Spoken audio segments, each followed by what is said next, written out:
Hədis o qədər əzəmətli hədisdir ki, vallahi. Əməl etsək var, mən deyərdim ki, yer üzərində bəlkə də müsəlmanlar arasında ixtilaf olmaz, söz-söhbət olmaz. Yoxsa elə söz-söhbət, kin, küdürət nə qədər belə davam edəcək, qardaşım, nə qədər? Yəni, hara kimi davam edəcək? Bitməyəcək bu söz-söhbətlər. Ətrafda gör, nə qədər azğın insanlar var. Nə qədər fasik, facir insanlar var. Allahın dini ilə düşmənçilik edən açıq-aşkar. Ədavət aparan, utanmadan, qızarmadan bunu büruzə verən nə qədər insanlar var bugün?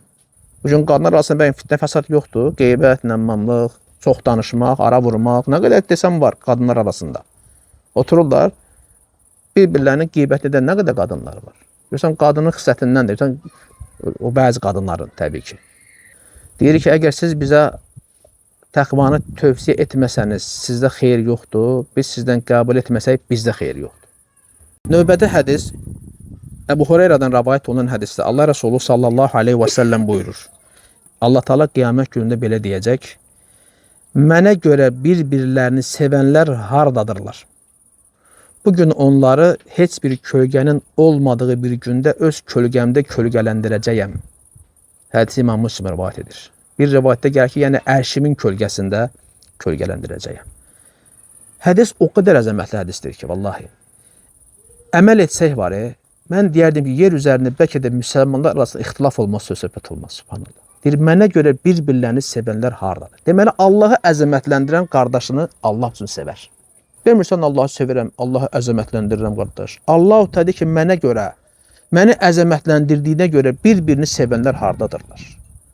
Və qiyamət günü o məhşər meydanında şahidlərin olduğu bir gündə insanların arasından onları qaldıracaq. Hardadır onlar?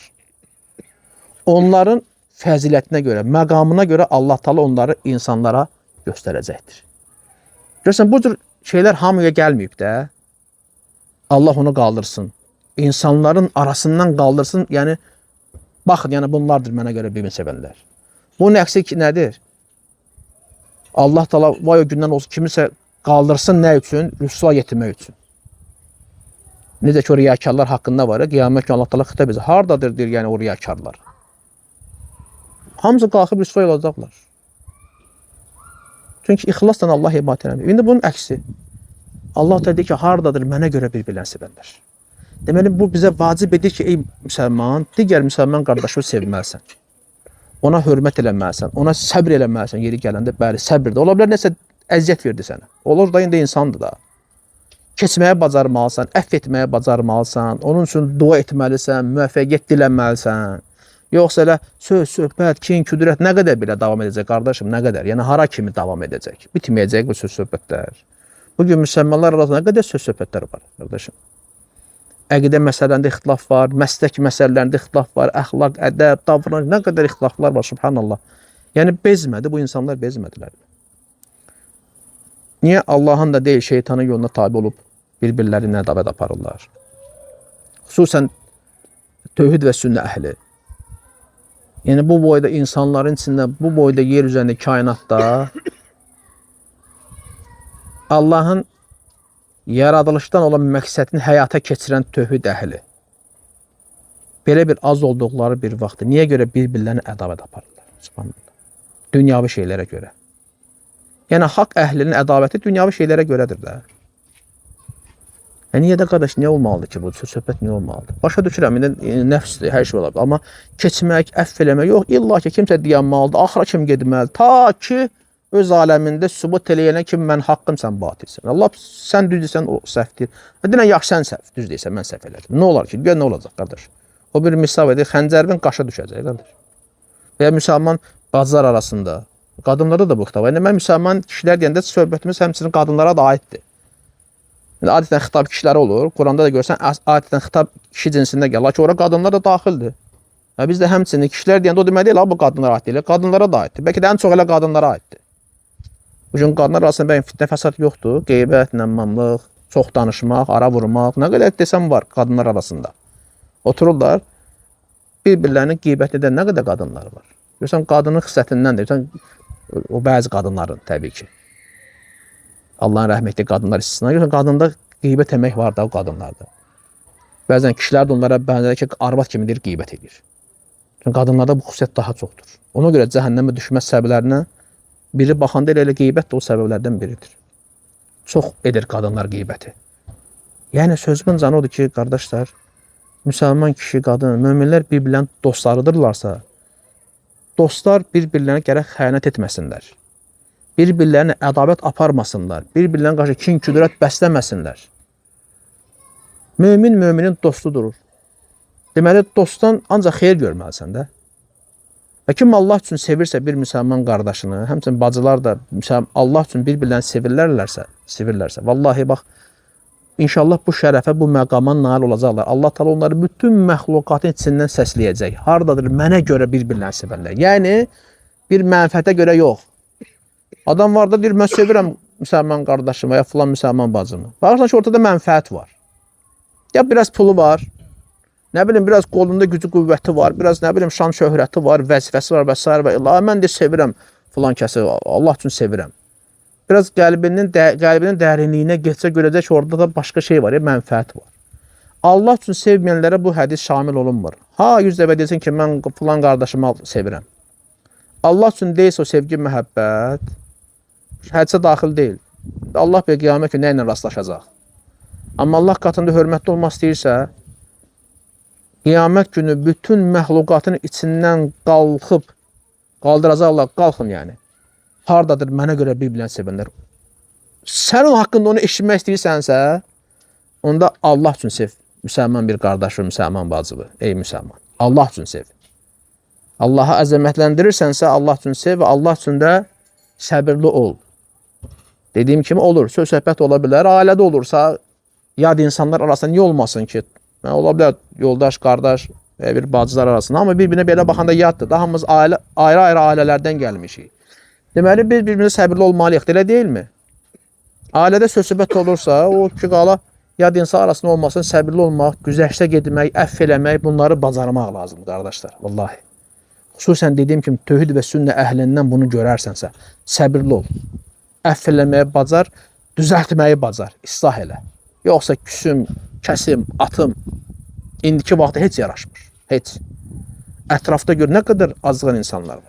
Nə qədər fasik, facir insanlar var. Allahın dini ilə düşmənçilik edən açıq-aşkar, ədavət aparan, utanmadan, qızarmadan bunu büruzə verən nə qədər insanlar var bugün həyatımızda, cəmiyyətimizdə. Onların çox olduğu bir vaxtda tövhidə və sünnəyə dəvət edənlər onlara haramdır. Qardaş, bir-birlərinə ədavət aparması. Ümumiyyət olmaz, belə məqamda lap olmaz, belə deyək. Olmaz, qardaş. Biz də ədavət aparaq, parçalanaq. O zaman bizim hansı bir heybətimizdən danışmaq olar? Hansı xeyirdən, bərəkətdən danışmaq olar? Eyni mənhəcdə, eyni əqidədə o insanlar bir-birlərini danışdırmırlarsa, küflüdürlərsə, qardaş, hansı xeyir, bərəkətdən danışa bilərik dəvətdə? Parçalananda Allahın rəhməti, mərhəməti də gedir. Parçalamaq nədir? İxtilaf salmaq, yəni bu şeytanın xisləti deyilmi, qardaş? Bir şeyə ki, şeytan daxil olsa bir yerə, orada xeyir, bərəkət ola bilər, Rəsulullah. Amma o şeydə ki, Allaha razılığı var, Allah sevgisi, Allah qorxusu varsa, qardaş, Allah üçün nəsə varsa, Allah üçün, təbii orada xeyir, bərəkət mütləq olacaqdır. Bir-birimizə Allah üçün sevək, Allah üçün bir-birimizə dəyər verək, hörmət edək, bir-birimizə qarşı səbirli olaq və bir-birimizə həmişə nəsiyyət edək. Bəli, səhv eləyə bilərəm, bu sənə rəvaz vermir ki, məndən küsüb qaçasan, mənimlə ədavət aparasan, məni gözdən salasan, nəsiyyət elə, məni düzəltməyə çalış. Kimsə düzəlməsə, deyək ki, bir Zeyd adında bir qardaşımız, görsək azıb, düzəlmirsə, təbii ki, məsafə saxlayacaqsan, lakin düşmənci eləmək lazım deyil. Ola bilər, insan da düzəlmir də, pis xislətləri var, qardaş, məsələn, cəmiyyətə fəsadı var. Uzaqlaşacaq, uzaq duracaq ondan, daha onu əzim, yıxın, belə şeylər eləmək olmaz. Və ya düzəltmək imkanımız varsa, onu düzəltməliyik. İslah etmək imkanımız varsa, bunu etməliyik, nəsiyyət eləmək, çünki din nəsiyyətdir. Və müsəlman da müsəlmana nəsiyyət etməlidir. Bəzən öz evlərimizi görmürük, mömin də mömin qardaşının güzgüsüdür. Ona baxıb elə bir özü düzəldirsən. İnsan bədənində, paltarında, əynində nəsə bir ləkə olduğunu görməyə bilər, düzdürmü? Üzündə, paltarında. Güzgüyə baxıb özü düzəldirsən də, ona görə bax, mömin qardaşıdır. Özündə bir pis xüsusiyyəti görməyə bilərsən, şeytan bəziyə bilər ki, hər şey əladır, sənsən doğru olan. Amma bir müsəlman qardaşın sənə deyirsə, artıq bu o deməkdir ki, siqnaldır sənə ki, aha, nəsə səhv bir şey var, onu düzəltmək lazımdır. Bunu ikinci, üçüncü deyirsə, deməli artıq nədir? Tədbir görmək lazımdır. Deməli, məndə problem var. Bunu mənə biri demir. İkisi, üçü, dördü, beşi deyir. Deməli, nəsə var, o mən düzəltməliyəm. Düzəltmirsə, bu adamda xeyir yoxdur. Artıq məsafə saxlayasan, uzaq düşərsən.